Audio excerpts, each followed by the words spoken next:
रजनी को बचपन से ही पेंटिंग का बहुत शौक था।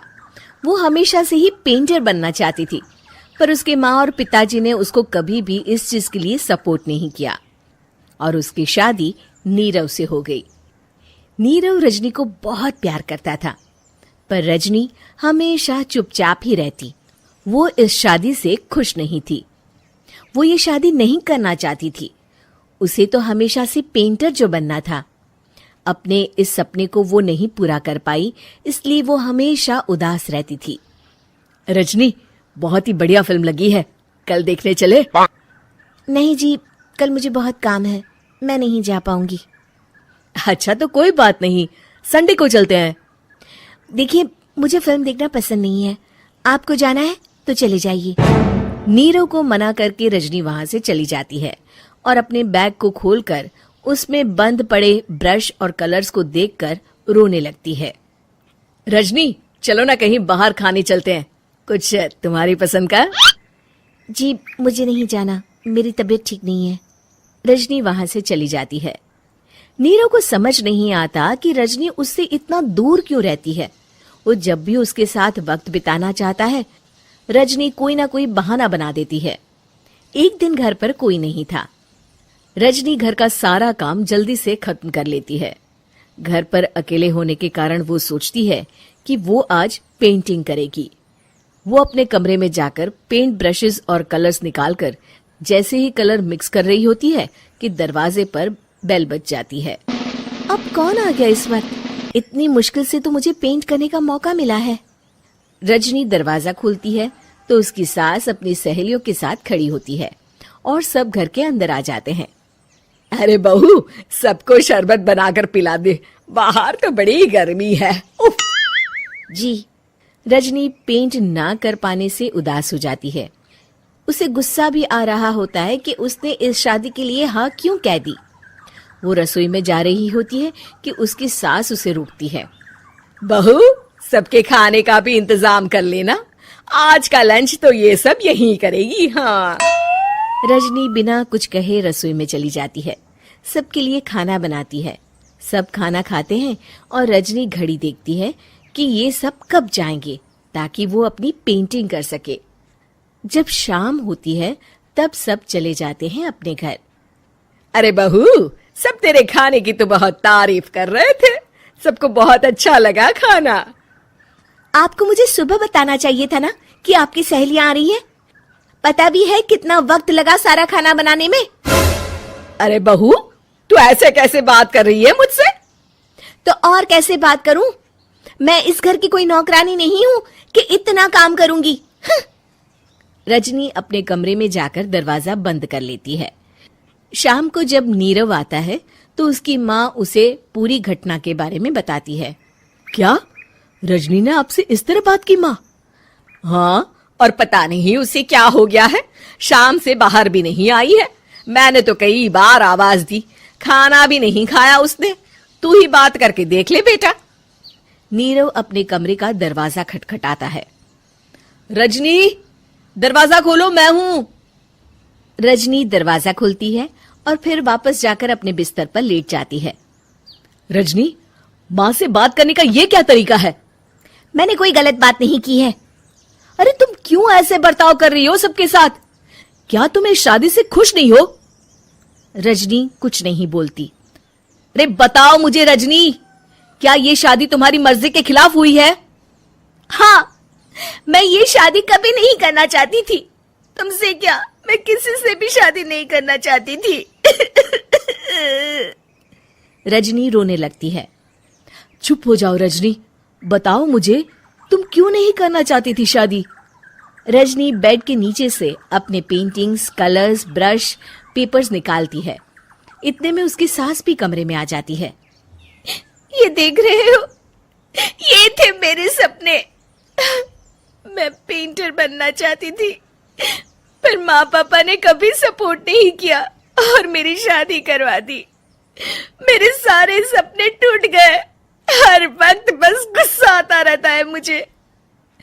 मैं जानती हूँ कि आप लोगों की इसमें कोई गलती नहीं है, पर मैं क्या करूं, मुझे समझ में नहीं आता।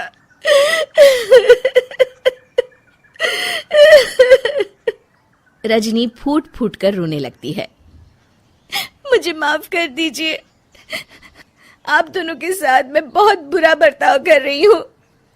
अरे रजनी बेटा चुप हो जाओ तुम। नीरव पानी लेकर आता है। ये लो पानी पियो और शांत हो जाओ।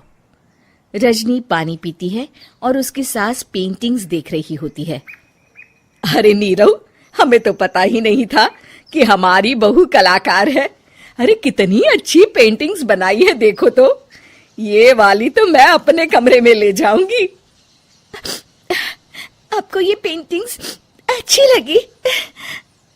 अच्छी नहीं, बहुत अच्छी लगी। और तुमने हमें बताया क्यों नहीं? तुम जब चाहे पेंटिंग कर सकती हो रजनी।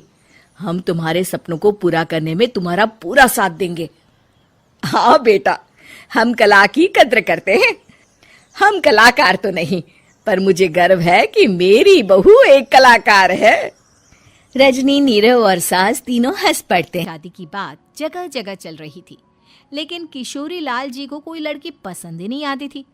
और उसकी एक ही वजह थी, किशोरी लाल जी का लालची होना। उनको लड़की वालों से मोटा दहेज चाहिए था और इसी चक्कर में एक दिन वो एक बहुत पैसे वाले के घर अपने बेटे का रिश्ता लेकर पहुंचे। उस आदमी का नाम था ओम प्रकाश। देखिए किशोरी लाल जी, मेरी एक ही बेटी है और मेरी सारी संपत्ति जायदाद सब कुछ मेरी बेटी नैना का ही है। पापा, नाम से लगता है बहुत खूबसूरत होगी। कितना अच्छा नाम है ना, नैना। ओ वैसे बात तो सही है आपकी। अब इतना पैसा है, जमीन जायदाद है, इकलौती बेटी, आप भी क्या करेंगे? सब कुछ उसे ही देंगे ना। बिल्कुल ठीक पहचाना आपने। बस बेटी की शादी और सारी जायदाद उसके नाम। पापा, बिना देखे हाँ कर दीजिए ना। इतना अच्छा रिश्ता फिर कहाँ मिलेगा? माला माल हो जाएंगे हम। मैं अपनी बेटी को बुलाता हूँ। अरे नहीं नहीं नहीं नहीं, आपकी बेटी का नाम नैना है, सुनकर ही लगता है बहुत सुंदर होगी। रहने दीजिए अंकल, मैं तो आपकी बेटी के नाम से ही इतना खुश हो गया हूँ कि उसे बिना देखे शादी करने को तैयार हूँ। अब तो मैं उसका चेहरा सीधे शादी के बाद ही देखूंगा। और इस तरह राघव नैना का चेहरा नहीं देखता और उससे शादी कर लेता है। शादी के बाद अपनी सुहाग रात पर जब राघव नैना का घूंघट उठाकर देखता है तो नैना की आंखें बंद थी। कितने खूबसूरत हो तुम नैना, जरा अपनी आंखें खोलकर मेरी तरफ देखो तो सही। नहीं, मुझे शर्म आती है। अरे मैंने तुम्हें शादी से पहले भी नहीं देखा, और अब अगर तुम आंखें खोलकर मुझे देखोगी भी नहीं तो मुझे अच्छा कैसे लगेगा? इससे पहले कि नैना अपनी आंखें खोलकर राघव की तरफ देखती, अचानक से लाइट चली गई और राघव नैना को पूरी तरह से देख भी नहीं पाया। अगली सुबह नैना राघव के लिए नाश्ता बनाकर लेकर आई। अरे ये क्या, आधा पराठा सेका हुआ है और आधा बिल्कुल कच्चा। ये तुमने क्या किया नैना? बहू, तुमने क्या आधा पराठा तवे से नीचे लटका कर रखा था, जो आधा सेका है और आधा कच्चा? मुझे जितना दिखेगा उतना ही तो सीखूंगी ना पापा जी। जहाँ जहाँ मुझे नजर आ रहा था वहाँ मैंने सीख लिया, जहाँ जहाँ नहीं दिखा वहाँ कच्चा रह गया होगा। इसका क्या मतलब है? ये कैसा मजाक कर रही है तुम? अरे बहू, तुमने इतना लंबा घूंघट क्यों लगाया हुआ है? देखो, हमारे घर में बहुओं को बेटी की तरह रखा जाता है, और फिर तुम तो इतना सारा माल लेकर आई हो। देखो, ये घूंघट डालकर रखने की कोई ज़रूरत नहीं है। हाँ नैना, पापा जी ठीक कह रहे हैं, तुम तो आराम से रहो, अपना ही घर समझो। नैना अचानक से अपना घूंघट उठा लेती है। अरे ये क्या पापा, नैना की तो एक आंख फूटी हुई है। नाम से नैना, लेकिन ये तो कानी बहू निकली। मेरे साथ धोखा हुआ है, धोखा। बिना दिखाए अपनी कानी लड़की मेरे संग ब्याह दी। मुझे कानी बीवी नहीं चाहिए। मुझे अभी ओम प्रकाश जी से बात करनी पड़ेगी। आखिर उन्होंने मेरे साथ ऐसा किया क्यों? अरे, आप लोगों ने ही तो पापा से कहा था कि आप लोग शादी से पहले मुझे देखना नहीं चाहते। अब मेरे पापा पर क्यों इल्जाम लगा रहे हैं? अरे लेकिन उन्हें बताना तो चाहिए था ना कि तुम कानी हो, एक आंख से तुम्हें दिखाई नहीं देता। किशोरी लाल और राघव नाराज होकर ओम प्रकाश को अपने घर बुलाते हैं। पापा जी, ये आपने क्या किया? शादी से पहले बताया क्यों नहीं कि नैना की आंखों में परेशानी है? अरे आप ही ने तो लड़की देखने से मना कर दिया था। और लेकिन आप बता तो सकते थे। आपको तो हमारी बेटी की प्रॉपर्टी चाहिए थी, वो भी पूरी की पूरी। अब क्या हुआ अगर उसे आधा दिखाई देता है? प्रॉपर्टी तो आपको पूरी मिल गई ना। और ये क्या बात हुई? मेरी शादी प्रॉपर्टी से नहीं, आपकी बेटी से हुई है। अब ये तो पहले सोचना चाहिए था। तब तो मेरी प्रॉपर्टी देखकर तुम्हारी जुबान लप लपा रही थी। लेकिन मैं कानी लड़की को अपनी बीवी बनाकर नहीं रख सकता। पापा कुछ करिए ना आप। हाँ करता हूँ। देखिए ओम प्रकाश जी, आप हमारे साथ ऐसा नहीं कर सकते। और तुम देखो, अगर तुमने मेरी बेटी से शादी तोड़ी ना, तो जो भी प्रॉपर्टी मैंने तुम्हें दी है वो तो पूरी की पूरी वापस ले ही लूंगा, और आधी प्रॉपर्टी तुम्हारी भी लूंगा। अरे मेरी आधी प्रॉपर्टी भला क्यों लेंगे आप? इसलिए क्योंकि मेरी बेटी को आधा नजर आता है और उसकी नजर अभी तक तुम्हारी आधी जायदाद पर ही पड़ी है। अब तुम उसे घर से निकालोगे तो कुछ तो लेकर जाएगी ना। और अगर हम आपकी बेटी को अपने घर की बहू बनाकर रखे तो? तो तुम्हारी पूरी प्रॉपर्टी तुम्हारी ही रहेगी, और जो मैंने तुम्हें दिया है ना, उसमें से बस मैं आधा लेकर जाऊंगा।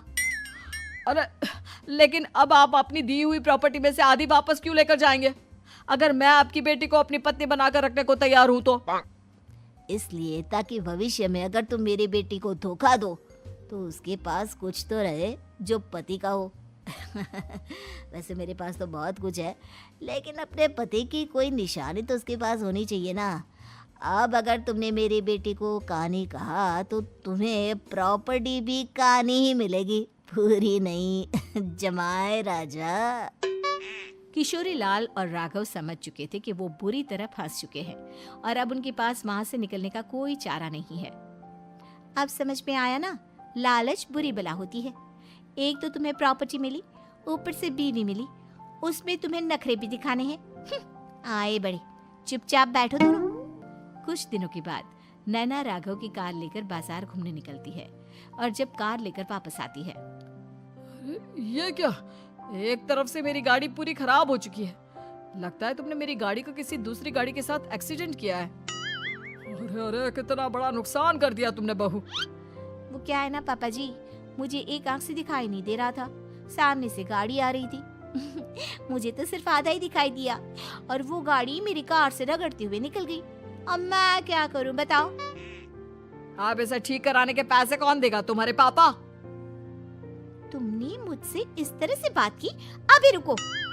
नैना राघव की शिकायत ओम प्रकाश को कर देती है।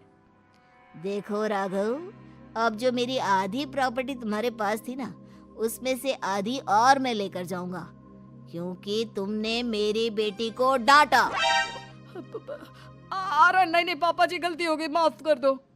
गलती की तो कोई गुंजाइश ही नहीं। अगली बार मेरी बेटी को डांटा तो बची हुई आधी में से आधी और ले जाऊंगा। लालच के चक्कर में हम दोनों ने बहुत बड़ी गलती कर दी बेटा। एक तो तुम्हें कानी बहू मिली और ऊपर से जो माल मिला वो भी काना। इस तरह राघव की हर एक गलती पर ओम प्रकाश उसकी प्रॉपर्टी का आधा आधा हिस्सा लेकर अपना सारा माल वापस ले गया और राघव को कानी बीवी से काम चलाना पड़ा। भाई लालच वाकई में बुरी बला है।